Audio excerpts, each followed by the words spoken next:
Hi, everyone. My name is Chris Sprague from Persimmon Health. I am a serial entrepreneur working on healthcare technology that helps more people access better quality of care. This podcast is for the movement of innovators, entrepreneurs, intrapreneurs, and thought leaders that are advancing the American healthcare system through digital health. In this podcast, we highlight real stories of innovators and enablers of digital health, their opportunities, challenges, and learnings for innovation. We'll cover topics such as startup building and fundraising, entrepreneurship, emerging technologies, and big ideas to transform healthcare. We invite you to participate in this community, share your stories, and accelerate the movement. Thank you. We have an awesome pod. Enjoy. Hello, everyone. On today's podcast, our guest is John Hsu, a physician entrepreneur that's tackling one of the biggest epidemics of our time. And I'm not talking about COVID, but rather opioid addiction and treatment. John is the CEO and co-founder of iPill Dispenser, which features his invention of a device that secures, monitors, and dispenses access to a patient's prescribed pills with an easy-to-use device that is like an ATM for your prescriptions. John practiced as an anesthesiologist for 3 decades and has turned his learnings, faith, and passion into multiple startups. Today, we'll be learning about John's journey, including his frustrations as a physician, opioid treatments and addiction, and how to talk around those issues, and how iPill came to be and where it's going. John, welcome to the pod. Please introduce yourself to our audience. Hi, Chris. Thank you for having me. I'm really glad to be here. Absolutely. Well, as you said, am a physician. I practice anesthesia, chronic pain management for 29 years. The biggest problem in my practice by far was the inability to determine medication adherence to the opioids that I prescribed. I began to think of solutions and thought about the psychosocial issues and the physical issues of prescribing opioids, and it led me to develop a few different solutions, one medical device and 2 drug development companies. I have 10 granted patents, believe it or not. I was so surprised when I got the first. That's a lot. Gosh, we could unpack what it's like to apply for a grant. But maybe as we hop into talking around iPill and your research work and such, I'm wondering, can you define just one term for us? So we hear about when it comes to care plans, there's compliance, and then when you hear about treatment plans, there's adherence.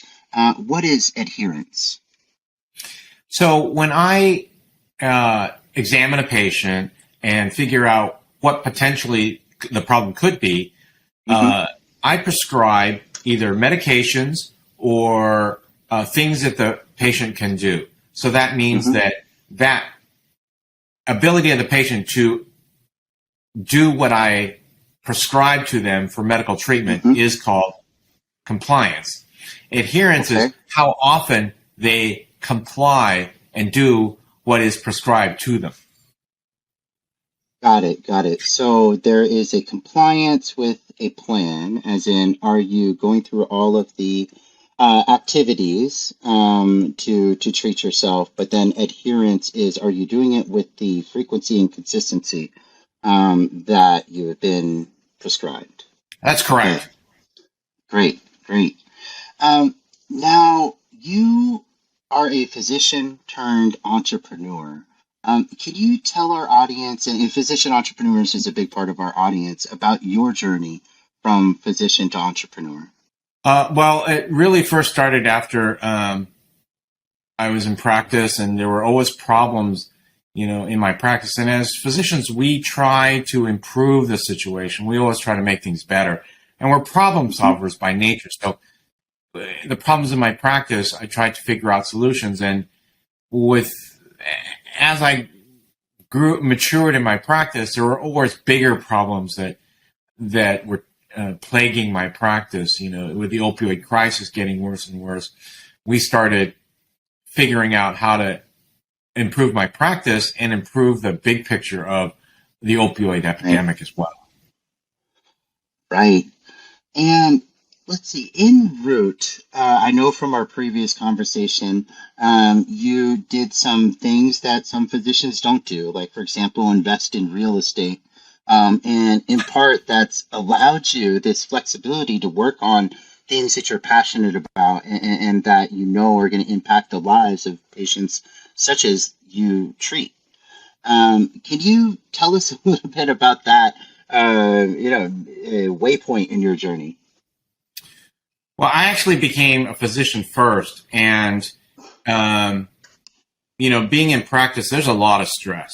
There's I can't tell you how much stress we're under when we practice, and people think physicians are just interested in making money, but as we get older, we're more interested in the balance of life, and we're interested in reducing the stress of our medical practice. It just so happens that what gives me release and relief from the stress is doing something that requires something totally different, more physical labor for me. And, my wife and I, we moved into our first house, and there was a lot of things to fix. So I started fixing them. And then as we moved to different cities, we just, moved into a different house and started fixing them, and we just kept those houses. And then, with the passive income, it really helped make my practice better because I really wasn't concerned about money. My main concern was helping patients. And it meant that I could do what I felt was right and not have to depend on the income from my practice at all. Right, right. Yeah, we hear that a lot from physician entrepreneurs, that they suffer from issues of burnout or stress, or they're making less money than they used to, or like for you, they feel disempowered to really affect the big picture of that thing that they were trained to treat. What do you think about physician entrepreneurs as a community and as a potential in the health system? Well, I find great camaraderie in the physician entrepreneurs because for the most part, to be an entrepreneur, you have to be optimistic. And if you're optimistic, you're pretty much happy. And the numerous stresses that have made a physician emotionally and physically in disrepair and burnt out, those physicians complain about everything. And they're not fun to be around. They're always complaining about being a doctor. And when I leave the hospital, I want to be thinking about other things. My wife, my family, other things to do, what I have to repair in different places. I actually love working with my hands on different parts of a house. Putting in a toilet, laying tile, doing outside work in the garden, doing hardscape, laying concrete. That's all the things that I can do. And I find it very fun. It's so different from being a physician. It takes away the stress of being a physician. 60% of providers are burnt out and they're retiring. And I don't want to be one of those physicians yet. Right. And last time we spoke, you had a interesting take on physicians and private practice versus employment, and really you being a part of this last generation that had maybe at the beginning a little bit more work-life balance, and then also the ability to make money. And I know your children are becoming physicians. And gosh, with all of these issues swirling around in your head, from physician burnout to being a doctor might not be enough to have the impact that you go into it with, or lack of teamwork in medicine.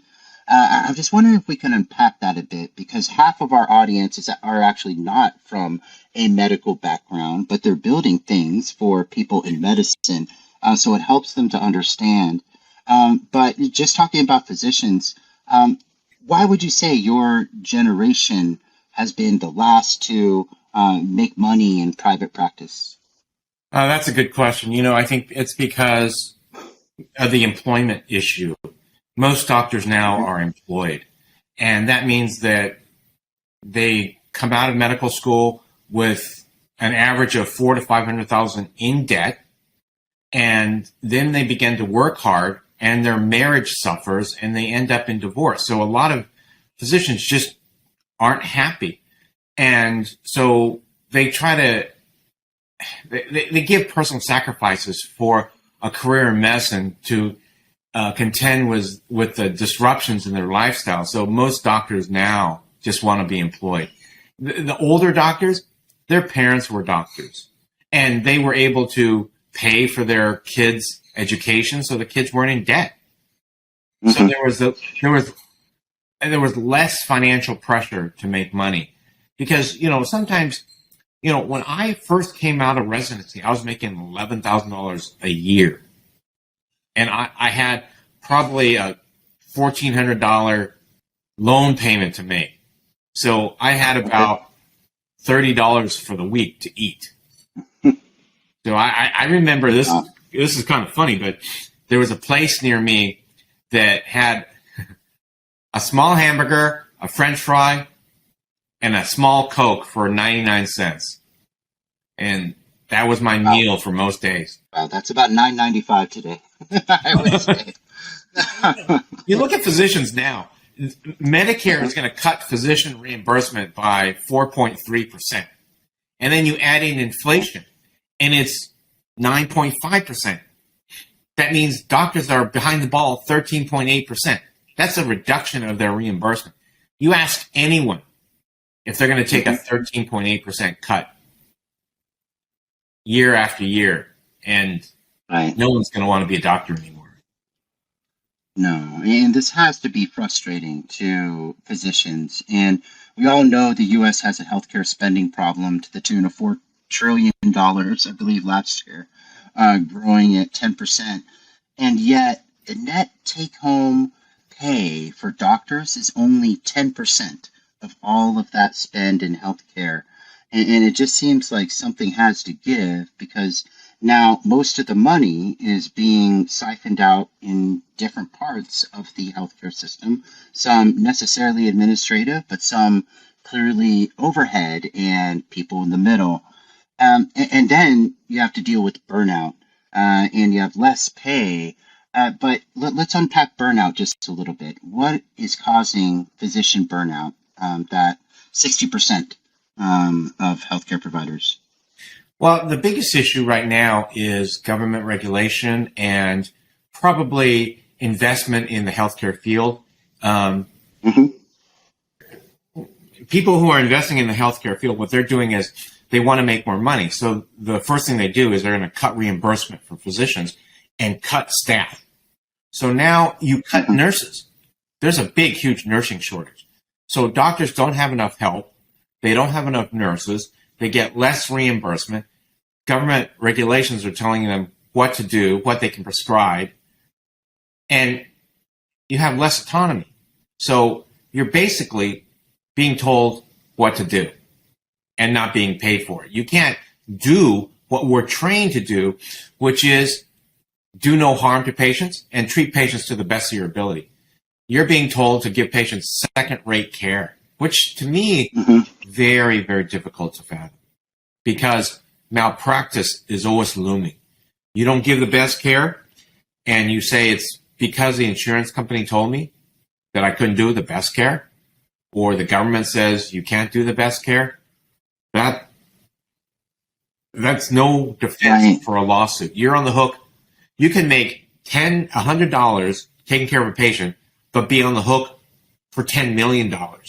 Wow. And something you said strikes a chord with me, about within the provider space being all leaders and not players, and there being this lack of teamwork with everyone being on the same team on behalf of the patient in medicine.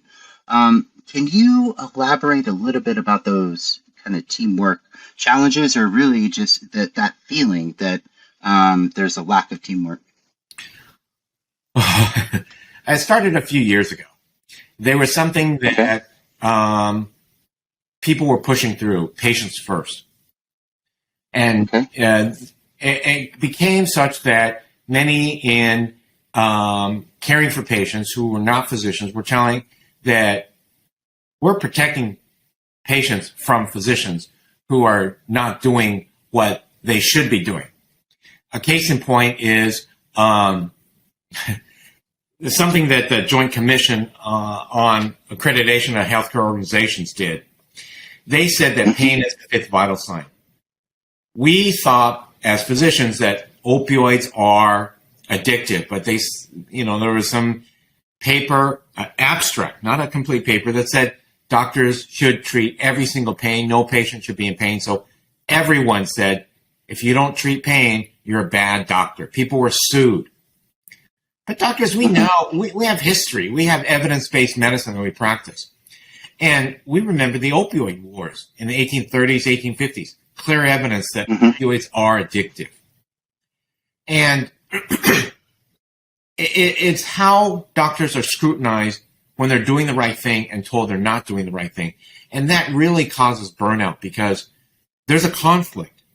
You're trained, you know how to treat patients, but you're told that you're not doing the right treatment. And the teamwork issue has become very adversarial.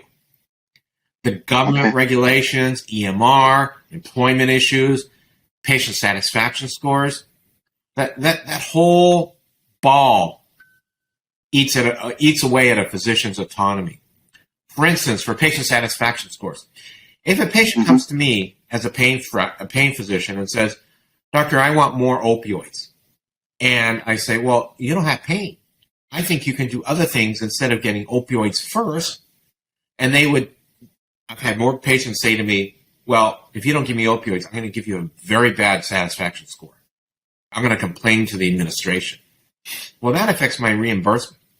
So it's not just blackmail, it becomes adversarial, where some doctors say, "Hey, I got a family to feed too. I'm human. I'm not God. I'm going to give you those opioids and then I'm going to stop." It's shake my head. Yeah, shake your head, and it's complicated, and I think that's what people recognize is that there are so many competing, incentives that are not aligned within our health system, and I think anytime you have a different user, the patient, that's different than the customer, and that's different than the person paying for it. So, for example, the payer, you're going to have these competing incentives. And I think what you're saying is that now there's these policies and regulations that kind of set that to play out, to be adversarial. So when we're talking about now that it's like this four-legged stool almost of, okay, there's patients, there's providers, there's insurance companies, and then there's the government, and how these policies facilitate misaligned incentives. Now, recently, there's been Roe versus Wade that is also now a government policy. But we're neither constitutional law experts or medical experts. But as a doctor, I'm wondering how you weigh in on things like Roe versus Wade, and what should be on really the domain of a patient and their provider versus a government and a society. It's a difficult question, and I'm not on one side or the other. What I do feel is that doctors are bound to do no harm. And I believe that decision should be a medical decision between a doctor and a patient. We're not lawyers, we're not politicians. The policies that are put forth by the government are for the population, and they ignore the needs of the individual, which I think really has made the distance between the doctor and the patient very wide, so that the doctor-patient relationship essentially no longer exists. Right. Yeah, and for the individual and your startup iPill, is an invention that allows you to still treat the individual, but while acknowledging that there are these problems of access to opiates, and then also the reality of addiction for some. I'd love for you to walk us through iPill, but as we're doing that, just to understand the basics so our audience has the context. So, what is addiction in the context of opiates? Or really, what is the right way to talk about addiction? Well, I think we should probably first start by using opioid use disorder rather than addiction, because there's a stigma. And stigma is a problem because healthcare providers and the care team can sometimes reduce care because of the stigma, because of expectations, because of patient expectations. Mm-hmm. It can actually prevent patients from getting care. We use the acronym OUD for opioid use disorder, mm-hmm. and it's a treatable chronic medical condition involving a complex interaction between the brain, genetics, the environment, and really a lot of individual life experiences. You have two patients sitting next to each other, mm-hmm. having the same surgery. One patient could be calm, one patient could be screaming, and it's because of their mm-hmm. life experiences. People interpret pain differently. Right. And okay, so OUD, and everyone interprets things differently. Now, why we're talking around stigma? Why do we have a opioid or an OUD epidemic? What's your perspective from as someone on the front line for so long? Well, honestly, it started with the pain is the fifth vital sign. So there is some manufacturers that said that opioids have limited addictive properties, but we know that's not true. Mm-hmm. And there was a growing number of deaths and hospitalizations from OUD. And right now, there's a big change in how we've dealt with it. We first said that all patients should get as many opioids as they want to reduce pain. So doctors wrote opioids. Government mandate said patients should not be in pain. You are allowed to give opioids. And then as more people died, these patients could not get opioids anymore. There was a big opioid access restriction in 2015, 2016, and people were still in pain. They're opioid dependent, will have OUD. Then they went to fentanyl, and then they started illicit drugs. So we still have a continued increase in opioid deaths, and that's an epidemic. Last year, 108,000 people died of an opioid epidemic. That's like 1 death every 5 minutes. It's this whole thing, in my opinion, was started 20 years ago when the relationship between the doctor and the patient was widened by government interference, by mandates for the population. You have to treat pain, or else patients will go to other things. Some patients commit suicide. In the last 3 years, from 2017 to 2020, the life expectancy of people in the United States actually dropped because of the opioid crisis. Suicides, opioid overdoses. Mm-hmm. Yeah, that's incredible. And so for someone who is experiencing OUD, what are the recourses today that they have to treat that? What systemic support can that person get? Well, the most important factor is the patient. They have to want to get better. And if they want to get better, they will figure things out. I'm not saying that you have to leave everything up to the patient, but there are some resources out there. Getting access to care is one of the most difficult parts that a patient has to do. Medicaid, believe it or not, is a primary payer of OUD treatment in the United States. And the second thing that patient has to do is get to a clinic that subscribes to medication adherence therapy, or MAT. Studies show that medications for OUD or MOUD that are used to treat OUD, opioid use disorder, can reduce opioid overdoses by greater than 50%. But only a third of OUD clinics and incredibly 1.5% of jails use it. A person who wants to get better needs to get connected to an OUD clinic that can provide care. And they need to apply for Medicaid and get into the Medicaid system for coordinated care.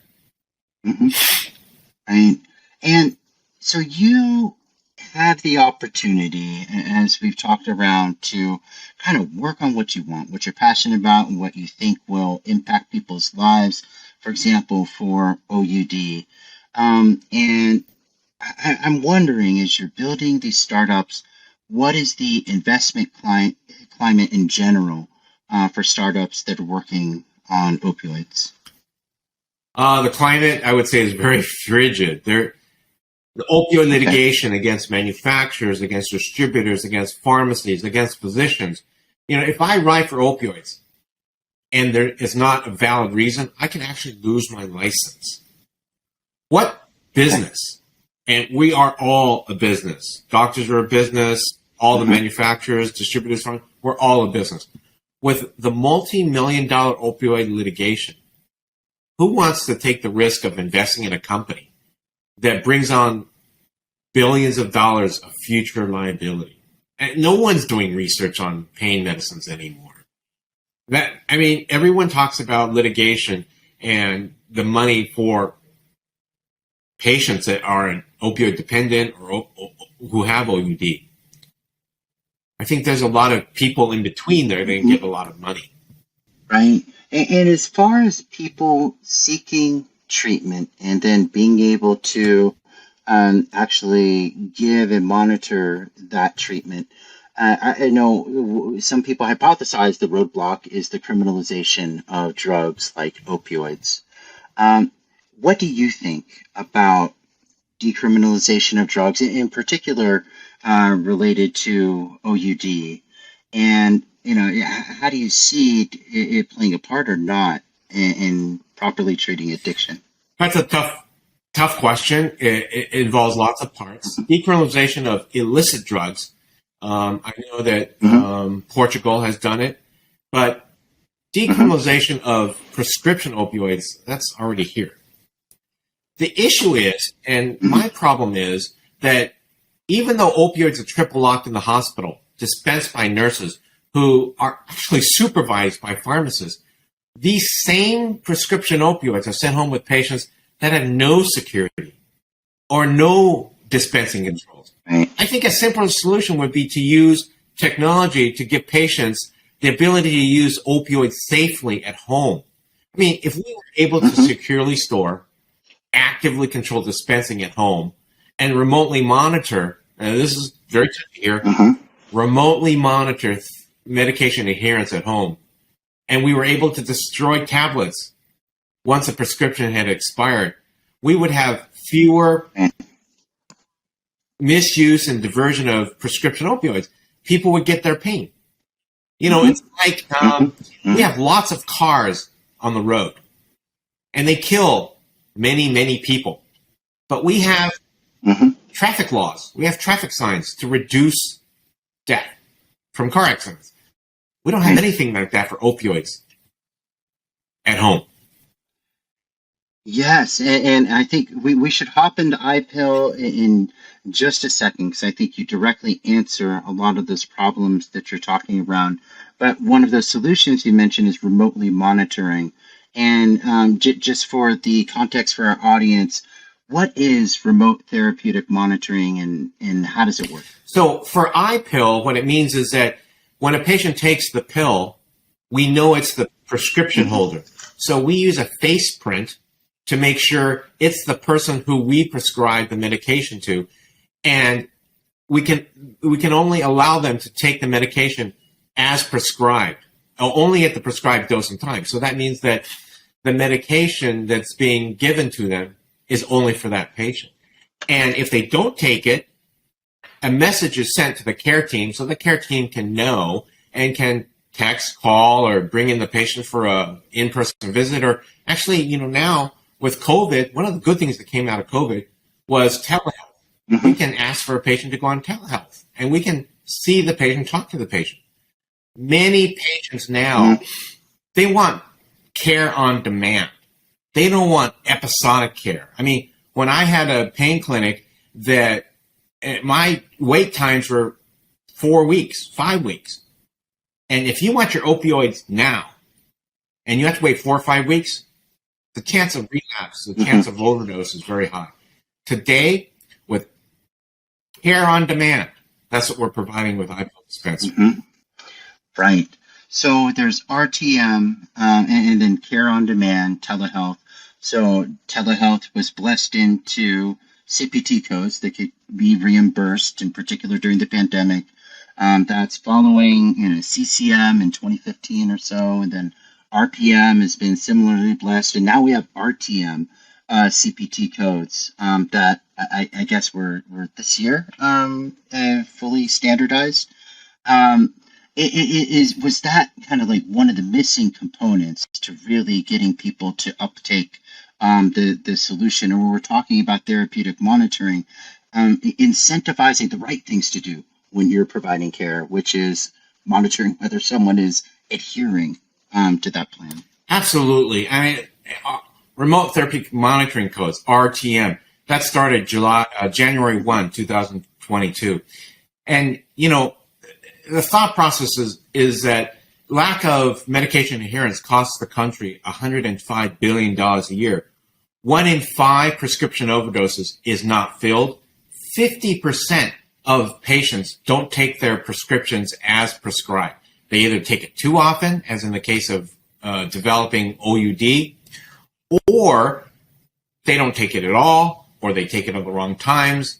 And really, when a doctor asks the patient, how are you doing? How are you taking your medications? Most patients will say, just as you prescribed, even though they know they haven't been taking it as prescribed. Right. Okay, and let's launch into iPill, because as you set up this problem of, hey, people do need to manage pain, or people under OUD do need other treatments to help them through that phase. What is iPill as that solution to help make this possible for providers? So what I like to do first in describing iPill is set up a picture. Mm-hmm. So for those out there who use a mobile banking app on their phone, that's the iPill app. And if you're out and about and you need a few dollars to get a meal or buy a souvenir, you go to a bank ATM. Mm-hmm. That's the iPill dispenser. Instead of money, we're controlling pills at home. Mm-hmm. So it's the combination, the iPill is a combination of a mobile app that uses biometric authentication, the face print, make sure only the prescription holder has access to drugs at only the prescribed dose and time. And then that remote therapeutic monitoring is where we're able to tell when the patient is taking, getting access to the pills and actually taking the pill. Then we can actually destroy the pills so it's tamper resistant. And if it's at the end of the prescription, we actually destroy the tablets. So this is exactly what happens in the hospital. We're just moving what happens in the hospital to the home. In the hospital, you don't miss a dose of opioids. A nurse gives it to you. You don't take the wrong drug because a nurse gives it to you and they're supervised by a pharmacist. You get exactly the drug that you're prescribed at the exact dose and time. And with technology, we can make sure that happens in the home. We are using the same technology as 200 million insulin pumps sold in the last 10 years. Wow. And okay, so you've described iPill and how it works and what's unique about it. How did you think of it? A lot of times in this podcast, we like to talk about the journey, not just in what happened in milestones, but how things came to be, because that's the journey that our audience is about to go through. What is the origin story of iPill? Well, I had a particularly tough day in clinic and didn't get to eat anything all day because I was behind, too many patients for me to see. I actually went home about 9 o'clock and went to the ATM to get money to go to a fast food restaurant to get something quick to eat before I went to sleep. And the ATM wasn't working for some reason, so I had to go to my banking app and figure out why. And then I put two and two together. In the hospital, we have Omnicell and Pyxis devices. And I thought, why can't we do this at home? So I was really excited at that point. And I thought, oh, we should do this for the home. I'm going to go home and get on my computer and use AutoCAD and design one. And lo and behold, I designed one and went to my garage, I think it was 2 nights later, and started putting one together. I used a Raspberry board and a Pi chipset and put one together, and it kind of worked. It was ugly, but it worked. And then I decided to make it real. I put my own money in and hired a mechatronic engineer who 3D printed a sample. And I actually had a focus group of my patients, and they really liked it, actually. These are chronic pain patients, and they said, doctor, everyone's trying to take away our opioids. You're wanting to give us opioids back, but we don't like the control you're trying to get, but we like the fact that you're trying to give opioids back to us. Right. So ironically, your idea started when fast food was $9.95, not 99 cents. And you have to go to the ATM. My life is, I'm all about being a doctor. I'm all about what I like to do, and I really care about my patients. I really do. I think what I'm trying to do is, it's not about money. I have made money in other things, not by being a doctor. This I'm trying to do to give back. I've been blessed. I need to bless others. Got it. And you talked about an interesting phase of launching a business, which some entrepreneurs completely skip, which is kind of the show-proof phase of trying to validate as quickly and cheaply as possible whether this big idea that you have actually has value to one of these stakeholders. So let's say the patient or the providers. And you built that from scratch in your garage, so you could say your garage startup.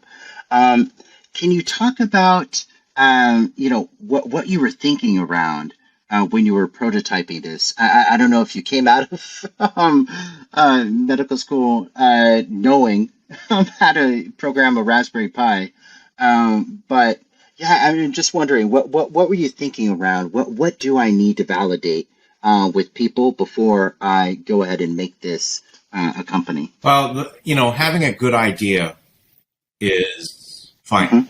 Everyone has good ideas. The real key to building a business is making your business an investable vehicle. You have to be able to make money. Okay. People say it's a social impact project, but that doesn't pay for the nurses that we have to hire. That doesn't pay for the electronic medical records. It doesn't pay for my malpractice premiums. It has to be a business, and that's what a physician builds, a business. So when I built the prototype, I thought, okay, I have to have a customer. I have to have a investment financial model. I started reading, in my off time, I love to learn. So I started reading about what's the best way to build a business. And so I found a customer, and actually they found me. I didn't really advertise. The FDA. I applied to get funding. I applied for an FDA Innovation Challenge for the prevention and treatment of OUD, and there were 8 companies who won. I was the only company that was small. Every other company was $1 billion. Okay. And then we just started moving forward. That was the first validation that we had an idea. Got it.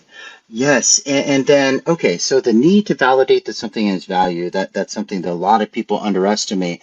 And then the next thing people in general underestimate, myself included when I ran a startup, is even if you have the best idea, how do you get to market? How do you go from 0 to 1 in terms of customers? Who were your first customers, and then how did you come into them? Well, I was doing a podcast like this, and a jail administrator in Washington State happened to be watching the podcast and reached out to us. They said, 25% of our detainees overdose and die within 2 weeks of release. 75% relapse on the opioids, and within 3 months, and 50% are reincarcerated within a year. And then there was a study that came out that said that jails in California reduced opioid overdoses by 58% and hospitalizations by 48%. And they saved $750 million. So that they're starting opioid treatment in jail. But then after they're released, re-entering society, that's a second problem that is not being addressed. And this administrator found that this device could be used to actually enhance the re-entry into society and actually save lives. So they're our first customer. They actually, we're working with them to get the detainees in jail treated with OUD, MOUD, medications for OUD.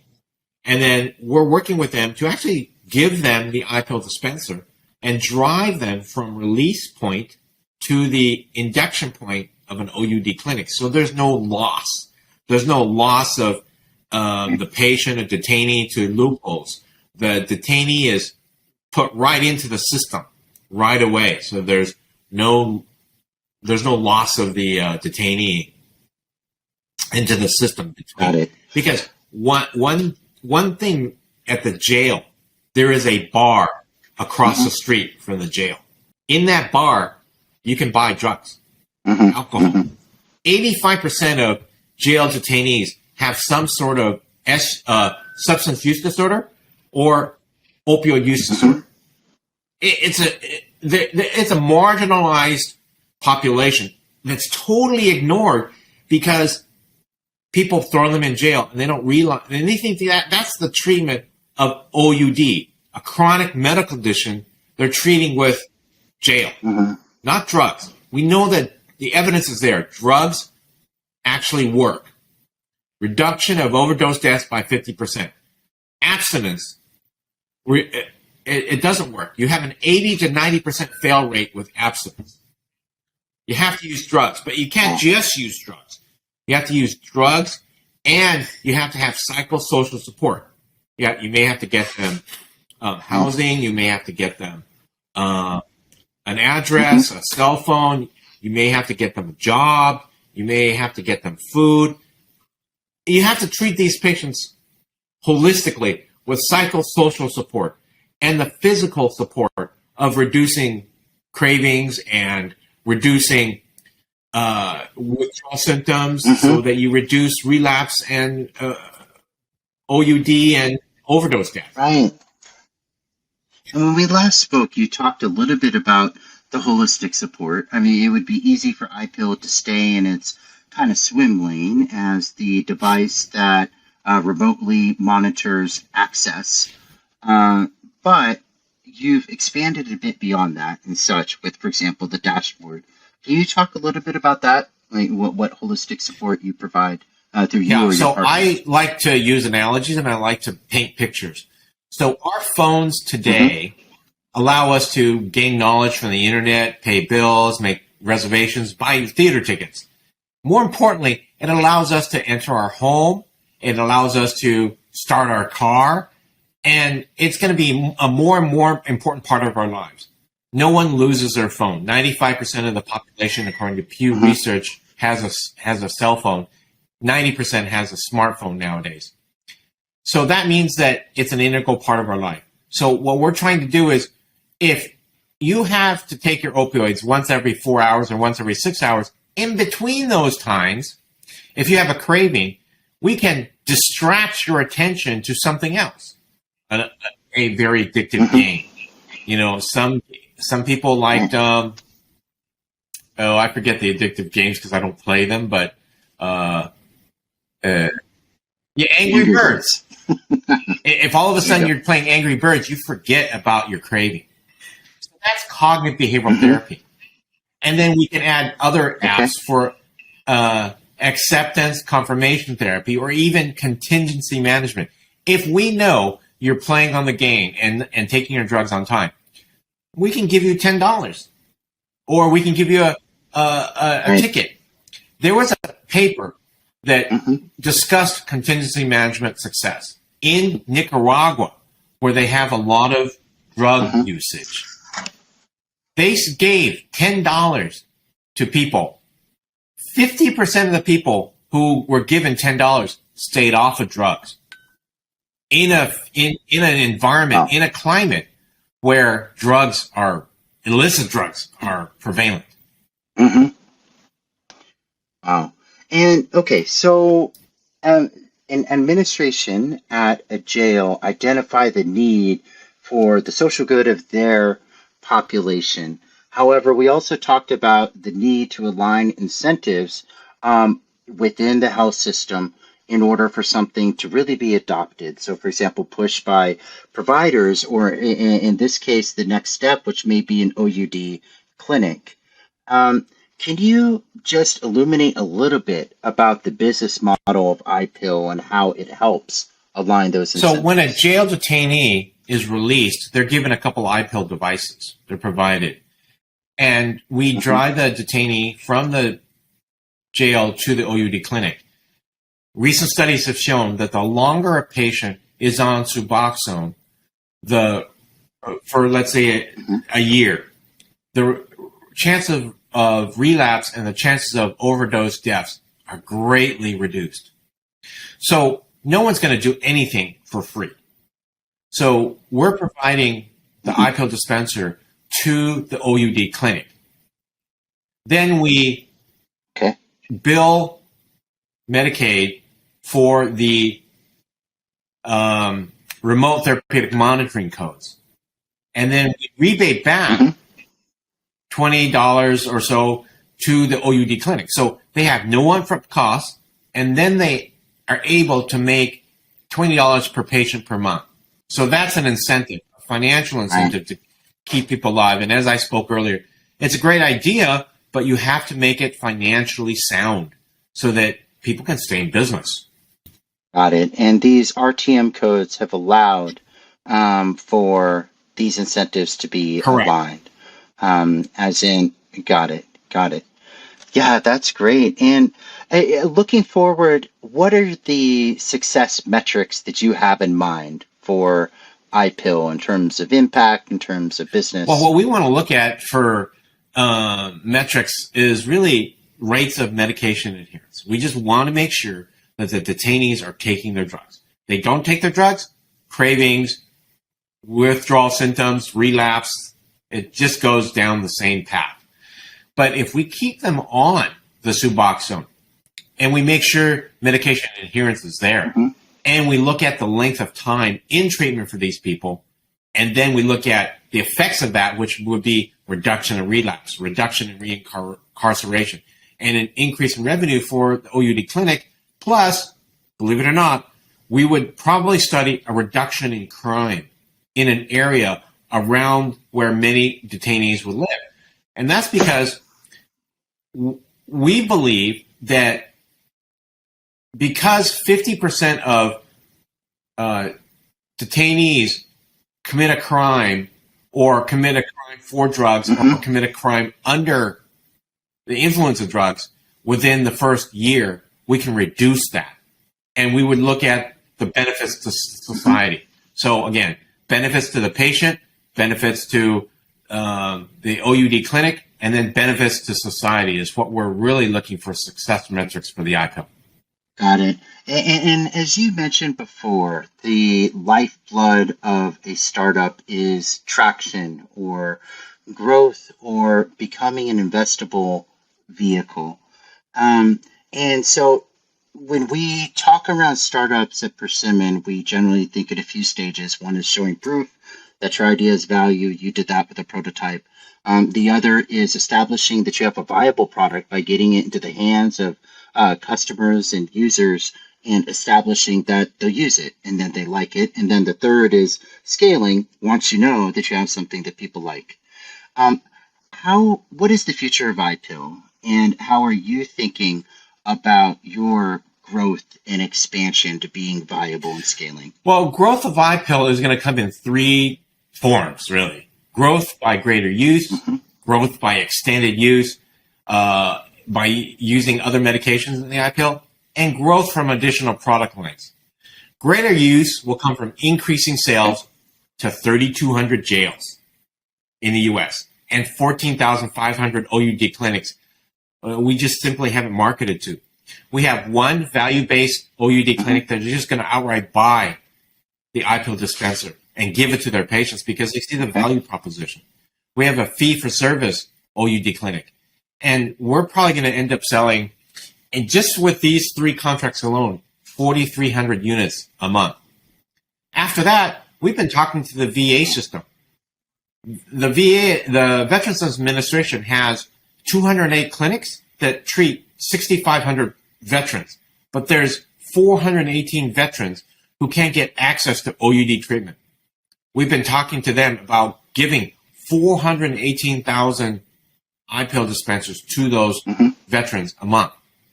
You can only use the iPill once a month because of the Drug Supply Chain Securities Act. Anything that touches an opioid needs to be destroyed after use. Growth from extended use would come from iPill when it's used for other drugs like stimulants, tranquilizers, sedatives. Okay. And, recently TruePill and Cerebral were cited by the FDA for the inability to control patient authentication. And patients could put multiple addresses down and get multiple prescriptions. That's misuse and diversion potential. And finally, the iPill is a Class 1 FDA registered medical device. And we have a Class 2 device that is actually an FDA designated breakthrough device. We add a respiratory sensor that actually detects tidal volume. And with that tidal volume, with that respiratory sensor, we connect to our app. So if a patient's not breathing well, we can actually call 911, bring Narcan, bring other things to that area to save that patient. Because most people who use drugs do it alone. Right. Hey, can we double click on the FDA clearance a bit?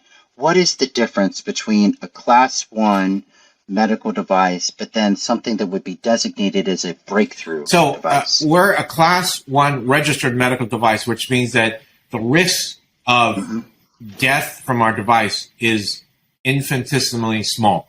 There's still a risk. Okay. Like if you picture a brown vial with a white cap, that's a child-resistant cap. We're an upgraded version from 1952, where Dr. Henry Brialt actually made the child-resistant cap. And there's been no upgrade for the last 52 years, and we're the technology upgrade to that child-resistant cap. A Class 2 device is actually something that could potentially cause harm. So we're detecting respiration. But what happens if our device fails? Got it. And the person dies? That could be a product liability. So we have three ways to detect respiration as a backup to a backup to a backup. And so that's the difference. And a designated breakthrough product is we're the first of its kind. Got it. And if you're designated as a breakthrough device, does that put you on any kind of different track for clearance? Or more it gives you a faster device path to approval. Class 1 doesn't mean approval. Class 2 is designated as approval. So that means that the faster it gets to market, the more lives it can save. Right. Makes sense. And yeah, and then talking around the future, what does your product roadmap look like, or anything that you want to share? You've talked around, adding things like digital therapeutics or additional resources and more holistic services to your dashboards and your partners. Can you give us a preview? Well, we would just like to grow. We just need to get this product out there so people start using it, and we can really address the opioid epidemic. Most people say that the opioid epidemic now is all about illicit drugs, heroin and fentanyl. But if you realize that, let's say dentists, not to pick on dentists, but they're the second highest prescriber of opioids. That means that they give young people the greatest first exposure to opioids. 86% of fentanyl and heroin users report first abusing prescription opioids. There's a controversy as far as whether prescription opioids leads to illicit opioids. But, we've actually changed. We went from a lot of prescription opioids out there causing a lot of deaths, and then access was cut, and then people had no other way to treat their pain, so they went to illicit opioids. Believe it or not, there's a study that came out of Massachusetts. 1.8% of the people who actually overdosed and died in this study had an opioid prescription. Opioid prescription. So we want to get this device out there. We just want it to get out there. We're going to have, realistically, we're going to have some pushback. But I think that once people get used to it, they're going to get treated for pain, which is very, very important. And I want to highlight that. When you don't get treated for pain, you do some things that you shouldn't do. It's like an animal cornered, that they will reach out and they will do things that they shouldn't do. I'm not comparing a OUD patient to an animal. I'm just saying that's my analogy. No, definitely. Yeah, no, I think I've been there with this kind of instinctual reaction or inability to control my actions because of pain.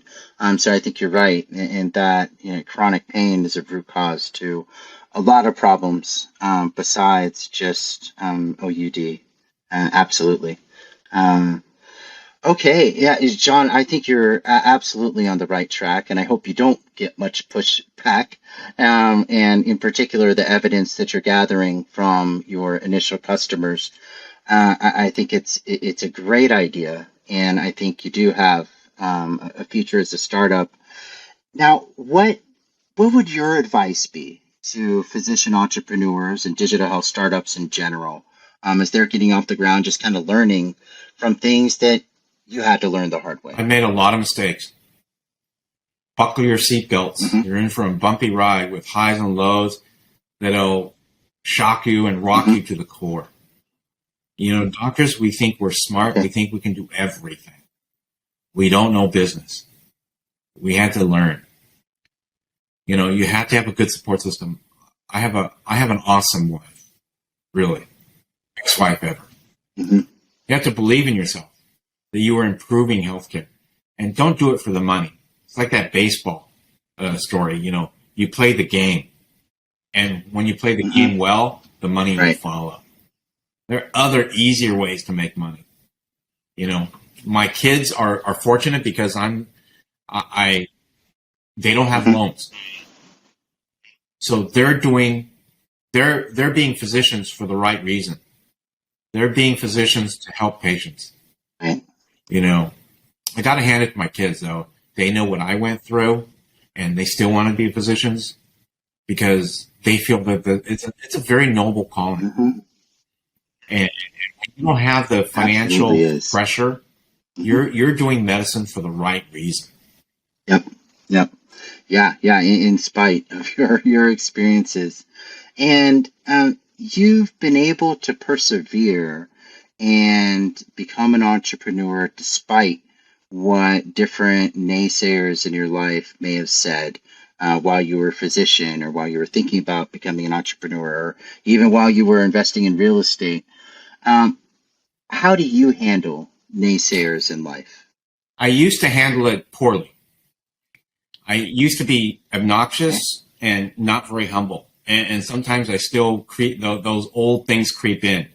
But one of the things that's really come true is the fact that I listen to naysayers that have more money than me, or are more successful, or who have funded me. Mm-hmm. That have Hundreds been of there, people yes. for funding. Mm-hmm. And they told me my pitch deck was wrong here, wrong there, too much, not enough, wasn't right. They also told me I could not run more than one company. And I have three, all to do with the opioid crisis, all to address the opioid epidemic. And I work tirelessly for each one of them. It's like having three kids. Not every family has one kid, and you dote on that one kid completely. Most of us have 2 or 3 kids. I work tirelessly to make sure my 3 kids have food on the table, have everything they need. And that's what I do for my companies. In real estate, when other doctors laughed at me for putting in toilets, getting my hands dirty, laying tile, they said I was taking too much risk and I didn't know what I was doing. But, I thought about longevity. In 30 years, where do I want to be? I don't want to be working and trying to make every single dollar to pay for loans or to pay for things that I bought because I just wanted it instead of I needed it. I just think I always planned for 20, 30 years down the road. And I always did things that I liked. And if you're doing things for yourself, it's not harming anyone. It helps people. I think the money's going to come later. As long as you're happy, as long as you're doing things you want to do, everything will work out. As long as you wake up every day inspired. Yeah, absolutely. Definitely. Okay, and John, speaking of inspiration, my final question is, we've talked around misaligned incentives and other parts of the health system that don't quite work together on behalf of the best care for patients, but or the best lifestyles for physicians. If you have a magic wand or a crystal ball and were to improve healthcare in the U.S., what would you change and why? Oh my God. We would have to have another podcast on this. It's a huge topic. Okay. Let me think for a second. Well, first, I think I broached on everything already. So, first, I think government policy should focus on the individual. And because what I'm thinking, and I work with opioids, not everyone needs opioids, but everyone in pain needs opioids. To me, current government policy focuses on a population that restricts opioids to everyone, ignoring the individual. So we need to start thinking about the individual, right? I would repair the distant and adversarial relationship between doctors and patients. The doctor-patient relationship isn't there anymore. We talked about government regulations, insurance dictating care, physicians employing and compliance to policy for financial reasons. All those things do it. And physicians can't make the correct treatment choices for patients anymore. And I think third, I would probably limit class action lawsuits against opioid manufacturers. I'm working in the opioid space. So I would like to see a drop in the $1 billion opioid litigation against opioid manufacturers, distributors, and pharmacies, and because it stifles research to find alternatives to opioids. 80% of the 80% of the visits to the ER are for pain. We can't restrict opioids. We have to make sure patients can get it, right? We have to treat pain. I said earlier, every 5 minutes someone dies. I think the last thing I would say is that, we need people. We need good human resources. Hospitals are reducing nursing resources. They're making nurses take care of more and more patients. If you were in the hospital and you were sick, and you have to call 911 because you can't get a nurse, that's a problem. And that occurs. Right. I really hope that with inflation, governments and hospitals don't reduce doctors' pay, reduce doctors' numbers, reduce nurses' pay, reduce nurses' numbers. I think after the government, healthcare is probably one of the biggest employers in the country. Right. Gosh, well, John, I am inspired by your ideas and then also your passion. I think you're clearly doing what you do because you believe it's right and will help people. Or else, ironically, you might be doing more real estate and toilets on the weekends instead of building the companies will impact lives. John, thank you for being on the podcast. Thank you very much. It's been a pleasure.